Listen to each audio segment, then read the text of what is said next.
sometimes you have to take a step back and ask yourself, is it me?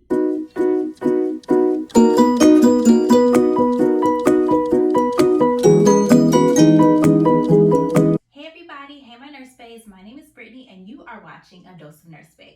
So thank you so much, welcome to my channel. Today's video is on a topic that I feel is very important, especially for my new nurses, and even if you're a seasoned nurse, anybody can benefit from this video if you have a job. So I make videos on my channel for nurses, also just anything women's health related, lifestyle, and things that I find that can be beneficial, uplifting. That's what I share on my channel. It's meant to be a sisterhood. It's meant to be an exchange. So if you have topics, questions, concerns about nursing, you can go ahead and drop that below.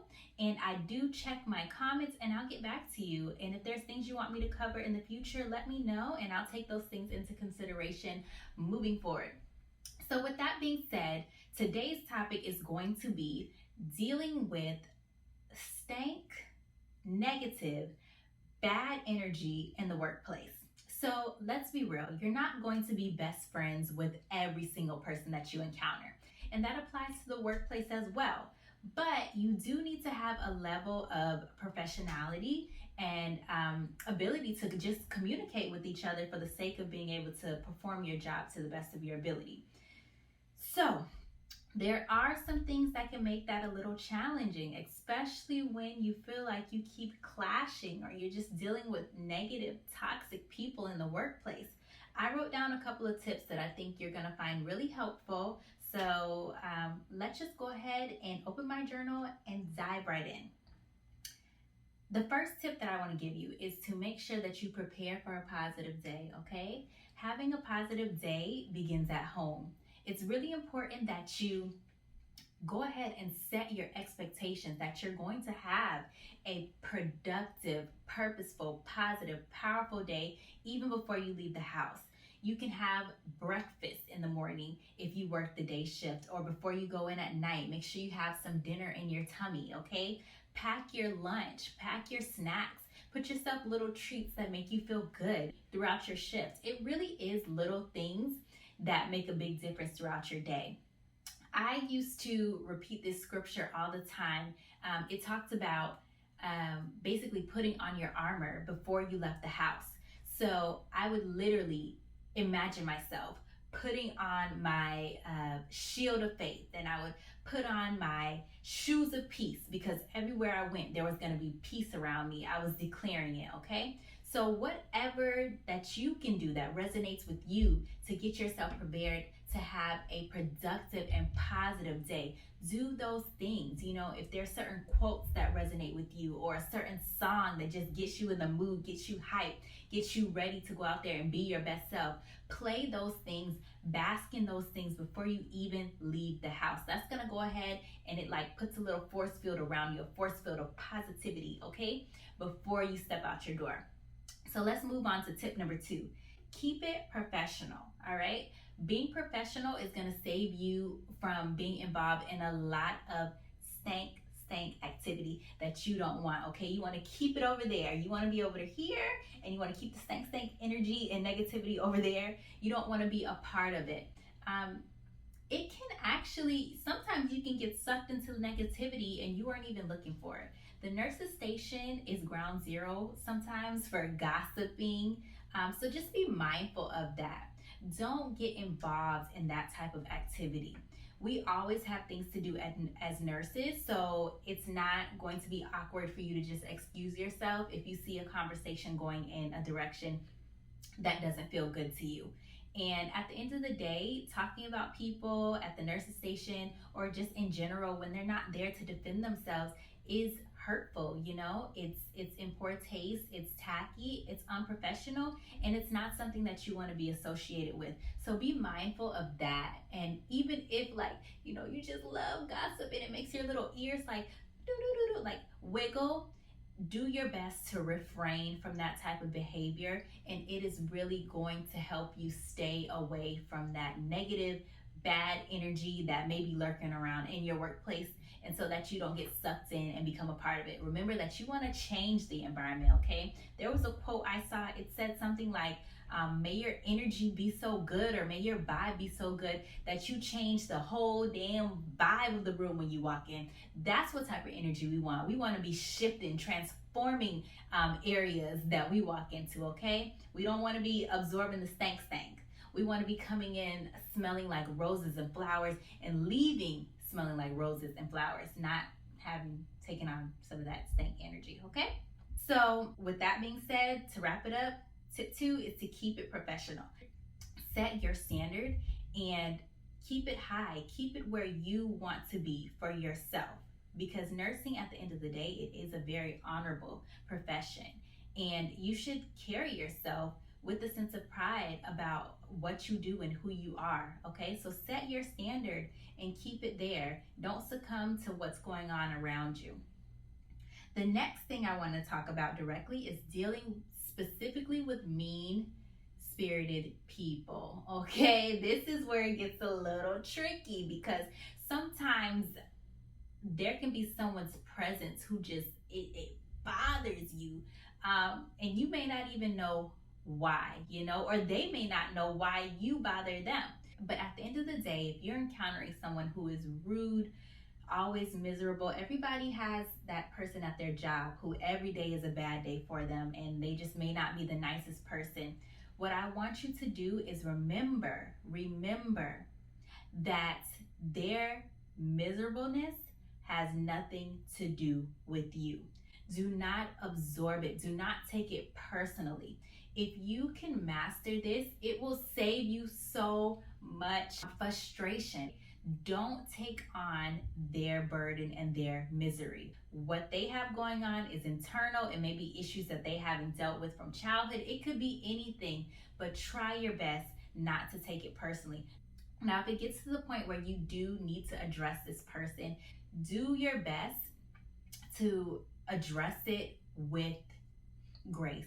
A lot of times when people are miserable, they are already on the defense, so they are just ready to attack or to defend themselves. If you come at them with a little different angle and you try your best to take a deep breath, really think about what the issue is that you want to address, and bring it to their attention in private. Do not do it at the nurse's station, okay? Because that's just going to become a show for everybody else to watch, and it's just not going to be good. The best move is always to have a conversation in private and just be direct. When you talk to them, just go ahead and let them know, hey, such and such, I just wanted to come to you, pull you aside and talk to you one-on-one about such and such that happened earlier.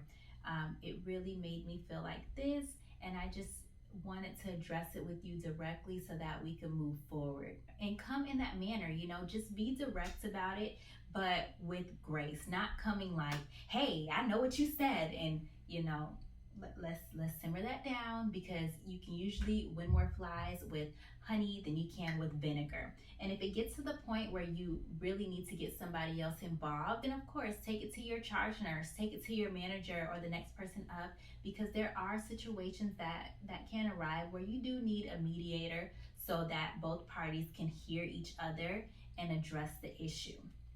Okay? But most of all, try not to take people's bad attitudes personally, because a lot of times it literally has nothing to do with you. The next tip that I want to go over is self-reflection. Sometimes you have to take a step back and ask yourself, is it me? Is it me? Because if you're always encountering problems wherever you go, everywhere you go, every job you have, you're running into issues, it may be, something about your demeanor, something about the way that you perceive things that is a little off, okay? And that's okay, because there's always room for improvement. There's always room for development, but it starts at self-reflection. And if you do realize maybe it is something about myself that I need to work on, then really try and own it. Don't put it off. Don't put it down. Look yourself in the mirror and own it. And then once you own it, change it, transform, do better. And that's something that we're all capable of. So definitely self-reflect and ask that question. It may not be you, but it could be you. So we're basically wrapping up now. And I just want to end with talking about toxic environments. Toxic environments are not good to work in, okay? If you really do find yourself in an environment that is so toxic, and I mean from the top all the way to the bottom, the whole unit needs an attitude adjustment. Everybody's angry, everybody's upset all the time, and it's starting to really weigh on you. Go ahead, in the meantime, do all these other things. Prepare yourself for a successful day. Try not to absorb that bad energy. Try not to engage into toxic conversations, but go ahead and start looking for something else. I do not believe in staying in a toxic, stank environment because it's not good for your health. It's not good for your mental health. It's not good for your physical health. It's stressful, and stress kills, okay? So we have to, number one, be our own advocates and advocate for ourselves. If you're in a situation and it's getting to the point where it's starting to affect your mental health and your physical health, get out. Get out, okay? So, definitely there's some steps you want to go through before you get to that point. If you don't have the financial ability to just go ahead and up and quit your job like that, I would not suggest that you just up and bounce. But go ahead in the meantime while you're fortifying yourself in every other area that you possibly can to protect yourself, your spirit, your energy. Go ahead while you're doing everything you can and start looking for your exit out, okay? There's nothing wrong with that. My first job was very stressful, and I just kept telling myself, I'm just here to get my experience, I'm just here to learn, and then I'm going to find something else that suits me better. And guess what? I did, and I feel that I spoke that into existence. So your words are powerful, and you have to claim what it is that you want and then take those steps and do the action moves that are necessary to get there. Lastly, I want you to work on your nighttime routine. Any job can be stressful. Any job, even if it's not dealing with the stinks and the negative and bad energy, you still exert energy in the healthcare field. You're taking care of others for a living. So it's important that you let go of things at the end of the day, that you take off those layers, that you wash away your burdens at the end of the day. So there's so many videos on YouTube about self-care and nighttime routines. If you don't have anything in mind, check out somebody's video, and I'm sure you can pick up a couple of tips that you might want to try. For me, I definitely, after I take my nice shower, I like to wind down. Sometimes I'll light a candle. I'll have some tea. That's very relaxing to me. And I like to journal. I mean, I took my notes in one of my journals today. So that is what I like to do. And when I journal, I take my time. I talk about my day. I have different journals for different things. So I release, I let go, I set my intentions for the next day and for my life. I use my journals to script. It's very healing and therapeutic to me. And I actually have, y'all see some of my journals on the table. So I'll put the link down below if you're interested in getting one of these journals for yourself. I have different journals for different things. This one right here is my I Curse Because I Care journal. I just love this journal. It is because it's cute, and everybody knows that a lot of nurses curse like sailors, but they have hearts of gold. And then I have this one right here. This is my Rich Bee Manifestation journal, and I really like to use this one to visualize and to just put down things that I desire and that I want to draw to myself. And then this one right here is my nursing notes journal. I think this one is great for all nurses, especially new nurses, so you can have a little notebook to jot things down in while you're at work. It really comes in handy, so then you don't have to always be asking people. You can just refer to your notes. But yes, so with that being said, you need a good nighttime routine, whatever that looks like for you. For me, it's tea, candles, journaling. For you, it might be doing some yoga. It might be watching a Ratchet TV show or whatever it is that relaxes you. But it's important to take off the day, okay? Take off the stress of the day. I hope that y'all enjoyed this video. If you liked it, go ahead and give me a thumbs up. Feel free to leave me comments down below on any questions that you have or topics that you want me to discuss in upcoming videos. And till next time, be blessed. It's your girl Brittany, and I'm out.